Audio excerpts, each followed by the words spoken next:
মহাভারতে যখন ভীম, অর্জুন, নকুল, সহদেব, যুধিষ্ঠির, পঞ্চপাণ্ডব যখন বনবাসে যায়, সেই মুহূর্তে সেই যাত্রাকালীন সময়ে যক্ষরাজের সঙ্গে এবং যুধিষ্ঠিরের সঙ্গে কিছু কথোপকথন হয়।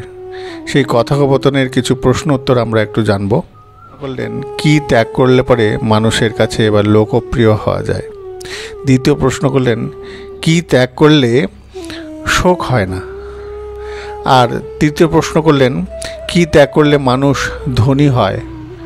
এবং চতুর্থ প্রশ্ন করলেন, কি ত্যাগ করলে মানুষ সুখী হয়। যুধিষ্ঠির যক্ষ মহারাজের প্রশ্নের উত্তর হিসাবে প্রথম প্রশ্নের উত্তর দিলেন যে অভিমান যদি কেউ ত্যাগ করে, অভিমান ত্যাগ করলে পরে লোকপ্রিয় হওয়া যায়। এরপরে দ্বিতীয় প্রশ্নের উত্তরে বলছেন, ক্রোধ ত্যাগ করলে পরে মানুষের শোক হয় না। এরপর তৃতীয় প্রশ্নের উত্তরে বললেন, যখন মানুষ কামনা ত্যাগ করে, এই কামনা ত্যাগ করলে পরে মানুষ ধনী হতে পারে।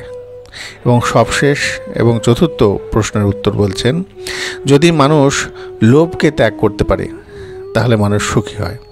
এই চারটে প্রশ্নের উত্তরে আমাদের মানব জীবনের অনেক উপকারে আসে। যদি আমরা মানতে পারি, আমাদের এটা সুখকর হয়।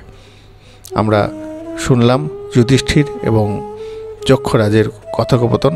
আগামী পর্বে আরও প্রসঙ্গ আমরা একটু একটু করে দেব।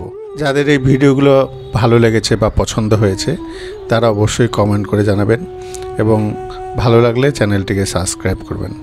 জয় গৌর।